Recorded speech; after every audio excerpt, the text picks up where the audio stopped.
շարունակվելու են։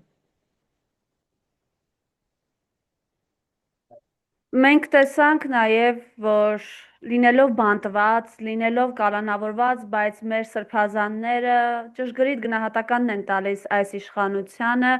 նշելով, որ այն ծիսակարգերը, հենց նաև այդպիսի որակում է տալիս Մայրաթորը, որոնք Սուրբ Պատարագի անվան ներքո իրականացվում են հայ առաքելական տարբեր եկեղեցիներում, դրանք սատանայական ծիսակարգեր են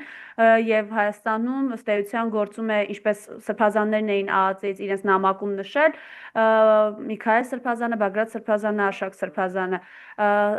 Հայաստանում գործում է զինված բանդա, որը գլխավորում է վարչապետի պաշտոնը զբաղեցնող անձը եւ գնալով եկեղեցիներ ոտնահարվում է հավատացյալ ժողովրդի, հավատավոր ժողովրդի բոլոր իրավունքները։ Խնդրեմ այս մասով ձեր տեսակետը։ Դե պիտի ես շատ եմ խոսել այս թեմայով իմ բարբերաբար 2 օրը մեկ, 3 օրը մեկ ես այս թեմաներով խոսել եմ, թե ինչու է Հայաստանի 16-րդ վարչապետը իրականացնում եկեղեցու դեմ այս արշավը, եկեղեցականների դեմ այս արշավը, այն ունի հոգեբանական իմ կարծիքով առաջին հերթին նշանակություն, այդ ի շարունակություն այն վերջին մտքերի, հա, ռազմական գործի տեղ է դնում, բայց դասալիք է, ինքը երբեմն նաև իրեն դնում է օցիալի տեղ։ Փաշինյանը իրեն այս պահին դրել է օցիալի տեղ, չգիտեմ, մարգարեի տեղ։ Սա հիվանդություն է, եւ ինքը ոչ նա է, այլ հակաքրիստոնեական վարք ունեցած եւ ունեցող անձնավորություն է։ Եվ այստեղ պետք է աշխատեն նաև բժիշկները, որպեսզի ճշգրիտ գնահատական տան այս անձնավորությանը։ Եթե մենք ունենայինք նորմալ պետություն, ազգային անվտանգության ծառայության միջոցով ընդամենը պիտի այս մարդուն տանեին հոգեբուժի մոտ, գիտեք չէ, ասում են որն է տարբերությունը հոգեբանի եւ հոգեբուժի։ Հոգեբանի մոտ դու ես գնում, հոգեբուժի մոտ քեզ տանում են։ Եվ բանը դիագնոզը ակնհայտ է, սիմպտոմները ակնհայտ են, դիագնոզը համարյա եւս։ Այս մարդը դրել է իրեն օցիալի տեղ։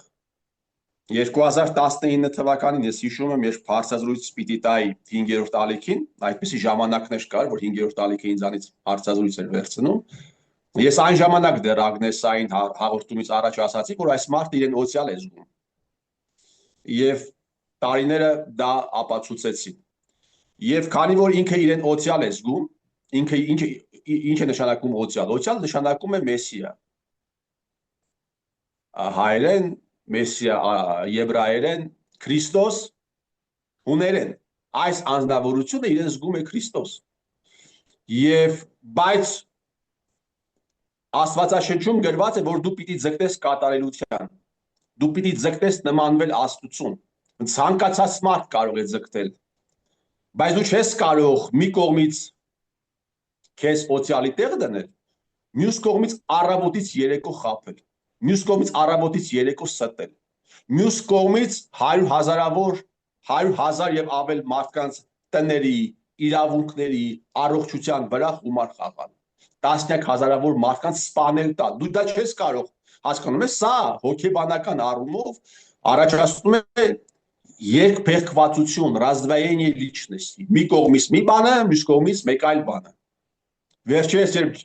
Ջեյհուն Բայրամովը, Ադրբեջանի արտաքին գործոս նախարարը, հարցազրույց էր տալիս իրենց պետական հեռուստաընկերությանը, նա ինչ է ասում։ Ասում է, սկզբից Փաշինյան Նիկոլը ուներ կոնստրուկտիվ տրամադրվածություն ունեցել այդ բանակցային process-ի հետ կապված, բայց հետո ինչ է ասել Ալիևին։ Ալիևին ասել, ես չեմ կարող գնալ այս հարցի լուծմանը։ Ինձ կսպանեն Հայաստանի Հանրապետությունում։ Այսինքն այս մարդը իր կյանքը ավելի բարձր է դրել, քան հազարավոր տղաների, հազարավոր պատանիների, երիտասարդների կյանքը եւ մտել է այդ ավանտյուրայի մեջ։ Հիմա այսպիսի վարք, այսպիսի մոտեցում ունեցած անձնավորությունը ինչպես կարող է խոսել կրոնից, ինչպես կարող է խոսել քրիստոնեությունից, քրիստոնեական վարդապետությունից։ Եվ այն անձինք, ովքեր Փաշինյան Նիկոլին պաշտպանում են, ովքեր Փաշինյան Նիկոլի հետ նստում եւ ինչ որ բաներ են քննարկում եկեղեցական,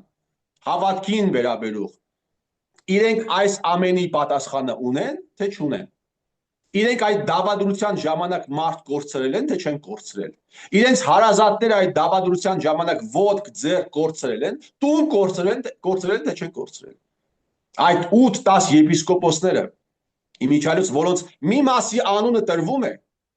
բայց մի մասի անունը այսպես հետևողականորեն չի տրվում։ Օրինակ Քյարամյան Էլիբեկի անունը չի տրվում։ Կարծես թե ինքը այս թեմաների մեջ ընդհանրապես ոչ մի առնչություն չունի։ Ինքը դուրս չի եկել իդեմ կաթողիկոսի եւ ի պաշտպանություն Նիկոլ Փաշինյանի,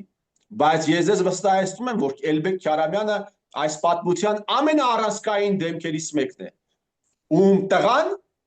միջև վերջերս զբաղեցնում էր ազգային անվտանգության ծառայության տնօրենի պաշտոնը։ Դուք բոլոր պաշտոնները, ըստ էության այդ անձը զբաղեցրել է բոլոր կարևորագույն պաշտոնները։ Եվ այսինքն Փաշինյան Նիկոլը Էլբեկ Քյարամյանի հետ պայքարում է կուսակրոնության ուխտը կամ ինչպես Փաշինյանականներն են ասում, ուխտակրոնության ուխտը, այդպես են ասում, ուխտակրոնություն են ասում։ Իրենց լեզվով պետք է խոսել։ Այսինքն Էլբեկ Քյարամյանի հետ ինքը պայքարում է կուսակրոնության ուխտը խախտողների դեմ։ Սա ամենավերջին ցինիզմն է, Մարիամ։ Սա ամենավերջին ցինիզմն է, որը արել է Փաշինյան Նիկոլը երևի վերջին 6-7 տարիների ընթացքում։ Ու այդ ազնվորությունը ոչ միայն խախտել է այդ ուխտը, խախտել է կանոնագիրքը, ինչպես իրենք են հիմա ասում։ Ասում է կանոնագիրքն են այս մարդիկ խախտել, ուխտն են խախտել։ Ժուշկալության ուխտն են խախտել, հնազանդության ուխտն են խախտել, անձնական կյանք չունենալու ուխտն են խախտել եւ այդ ընթացքում իր կողքը նստում է դնենք կողքի Նավասարդ Կճոյանին, մնացածների մասին շատ է խոսվել։ Բա Էլբեկ Քյարամյանը Փաշինյան Նիկոլ։ Այս ինչ խայտարակություն է։ Այդ ազնվորությունը ոչ միայն խախտել է ուխտը, այլ դաստիարակել է մի այնպիսի զավակ,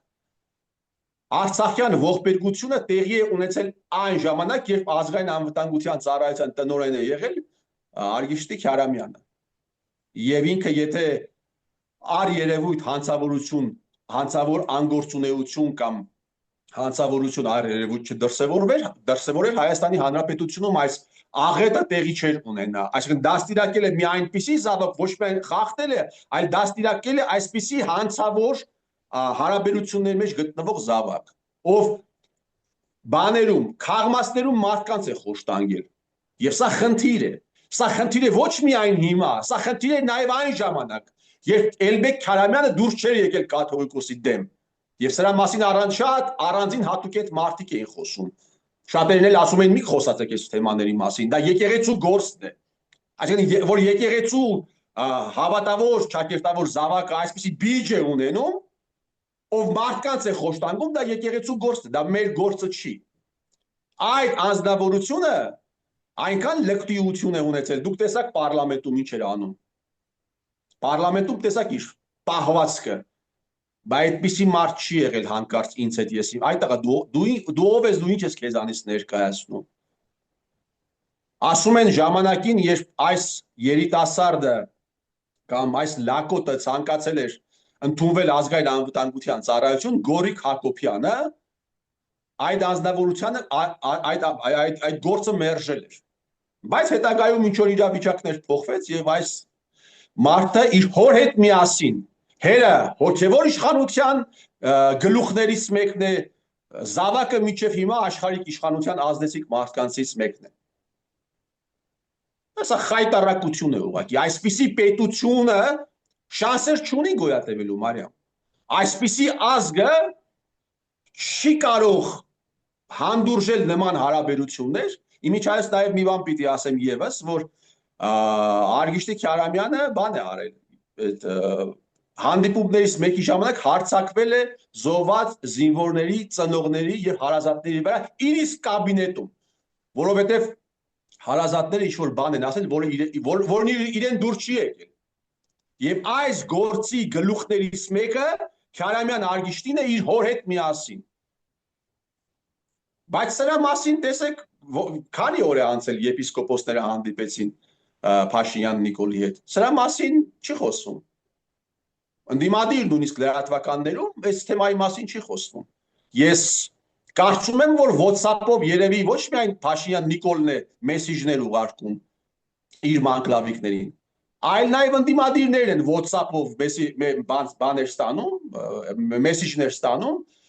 որ Միրզախանյանի մասին խոսեք, Մասյացոտնի թեմի առաջնորդի մասին խոսեք, Կճոյանին ամենավերջին բաները կարող եք ասել, Քյարամյանի մասին բան մի ասեք։ Ահա ինչու է Փաշինյան Նիկոլը մինչև հիմա գտնվում այս պոզիցիայում եւ շարունակում, ինչպես դուք ասացիք, խայտարակ իր հայտարարությունները, խայտարակ գործողությունները, որովհետեւ Փաշինյան Նիկոլը ինչպես իր երգում էր ասում, մենակ չէ Մարիամ ջան, մենակ չէ։ Փաշինյան Նիկոլի հետ եղել են եւ այն բազմաթիվ հոգեվորականներ, եպիսկոպոսներ, դա ոչ հիմա տեղի չի ունեցել, դա շուտվանից էր։ Ազգային անվտանգության ծառայության գեներալներ, ջոչեր եւ այսպես շարունակ։ Բայց մի նկատառում երևի չեք նայում, բայց մեր լսարանը եւ մեր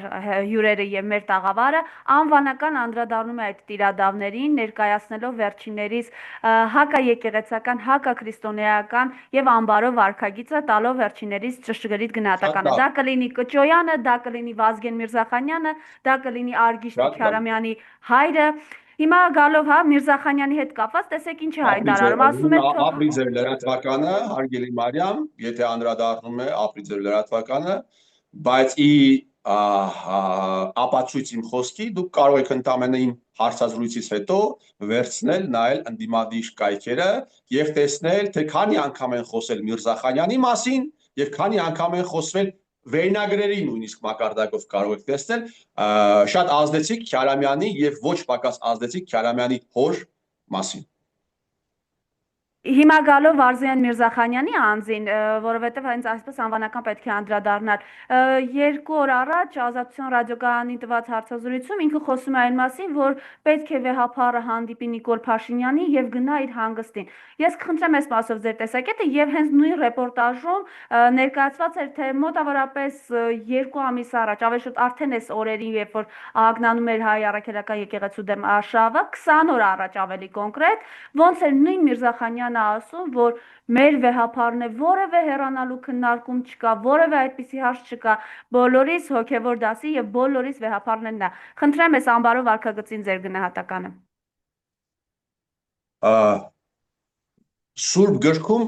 մի բառ կա, որը հիշատակվում է երևի 20-25 անգամ, նայած թարգմանության, լիցեմեր, երեսպաշտ հայերեն։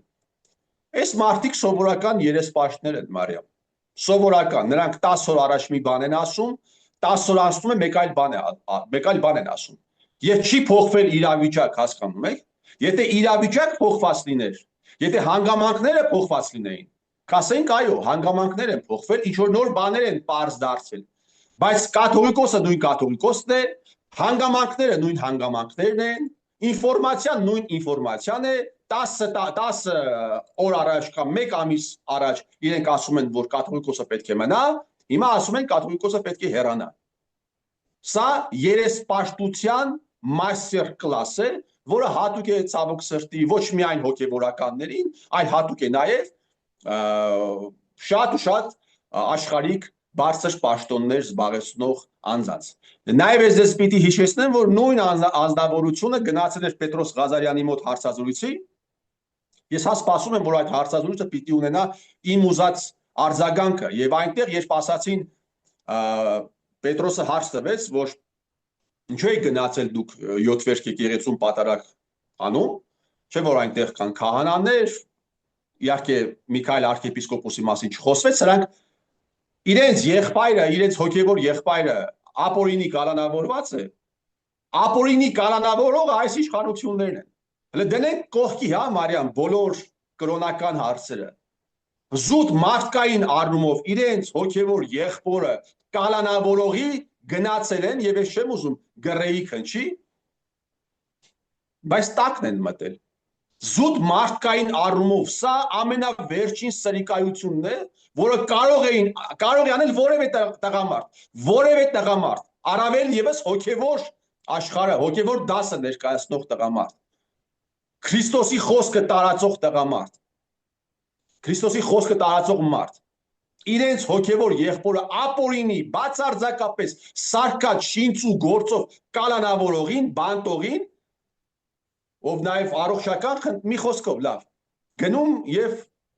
բան են անում։ Եվ եկել են բանտարկված Միքայել arczepiskopos-ի թեմ եւ ինքը մի շատ հետաքրքիր բան ասաց, մենք այդ թեմում էինք, Շիրակի մարզում էինք, Շիրակի թեմում էինք, թեմի պարտականությունները կատարող Նարեկ եպիսկոպոսի հրավերով եւ ես դեռ չգիտեմ, սպասում եմ, որ Նարեկ եպիսկոպոսը պիտի որևէ կերպ արձագանքի այս հայտարարությանը, արդյոք իր կողմից հրավեր է եղել, որպեսզի այդ շրջիկ թափառախմբի ներկայացուցիչները ոստիկանների հետ, ազգային անվտանգության ծառայության աշխատողների հետ խուժեին Գյումրու Սուրբ Յոթվերք եկեղեցի։ Եվ նաև օգտվելով այս հնարավորությունից եւս մեկ անգամ բարձրացնում եմ այս հարցը, որպեսզի պարզաբանում լինի, հա, Նարեկ եպիսկոպոսը կապ ունի այս ամենի հետ, թե կապ չունի։ Եվ ի պատիվ Շիրակի թեմի հոգևոր դասի մենք տեսանք հաջորդ օրը մաքրագործման պատարակ եւ ինչպես Տեր հոր խոսքով այնինչ տեղի էր ունեցել ԱԱԾ-ի եւ Նիկոլի Ձեռամբ առաջին օրը Կիրակի օրը 7 վերք եկեղեցում, դա սատանայի թելադրանք է։ Սա մեծագույն պատմական խայտարակություն է, սա խորը ճգտաժամ է, թե պետությանն է վերաբերում, թե արդեն այն ամբողջությամբ նաև կպել է եկեղեցուն եւ այստեղ կան ելի եմ ասում վերադառնամ իմ սկզբի խոսքին, այստեղ կա հոգեբանական խնդիր, Փաշինյան Նիկոլը իրեն դրել է օցիալի տեղ, բայց իրան պետք է բուժել ընդամենը, իրեն պետք է ասել դու օցիալ չես։ Այստեղ կա սա նաև ունի քաղաքական դրդապատճառներ, որովհետև Փաշինյան Նիկոլը, երբ սպարինգ պարտնյորը իրեն նշանակում հարմար մարդու իր համար, դա ընտրություններից առաջ, գիտես, հետաքրքիր երևի հաշվարկել են եւ հետաքրքիր դիվիդենդներ կարող է բերել Նիկոլ Փաշինյանին։ Ընտրություններից առաջ, ընտրությունների շեմին այս իրադարձությունները, որ տեղի է ունենում եկեղեցու հետ, որ մարդիկ կան, ում ինքը համոզել է, որ այո, ինքը ցանկանում է եկեղեցին բարենորոգել, Արգիշտի Քյարամյանի հոր հետ միասին, Նավասարդ Կճոյանի խարդախության գործով անցնող մարդկանց հետ միասին, ինքը ուզում է եկեղեցին բարենորոգել, երևի համոզել է որոշ մարդկանց, բայց այստեղ Մարիամ, բացի այս հոգեբանական եւ քաղաքական խնդիրներից, ես տեսնում եմ, որ ինքը նաև ցանկանում է սրանով արտաքին որոշակի ուժային կենտրոնների բարեհաճությունը ունենալ, արտաքին որոշակի ուժային կենտրոնների ու ես կարծում եմ, որ դատելով այն ամենի հետ ինչ տեղի է ունենում նաև պոստսովետական երկրներում, ինչ տեղի ունեցել պոստսովետական երկրներում, Ուկրաինայում, դատելով նաև, այսինքն կրոնական առումով, նաև քաղաքական այդ process-ները, որոնք տեղի են ունենում, ես կարծում եմ, որ այսպես ինքնատիպ, ավտոնոմ ինքնուրույն այդ իմաստով, առաքելական եկեղեցին, հնագույն այսպիսի եկեղեցին շատ ու շատ քրիստոնեական, շատ չէ, 1-2 քրիստոնեական եկեղեցու կոկորդին երևի քար է։ Ես կարծում եմ, որ կաթոլիկները երևի թե այդքան էլ չեն չեն ցավում, չնայած ինչ որ հայտարարությունների, չեն ցավում այն ամենի վերաբերյալ, ինչ տեղի ունենում այս պահին հայ առաքելական եկեղեցու հետ, չնայած որ հայտարարությունների եղել են այնտեղից, Եվ այստեղ ես նաև ուզում եմ ձեզ հիշեցնել, որ ընդամենը մի քանի տարի առաջ, չգիտեմ որ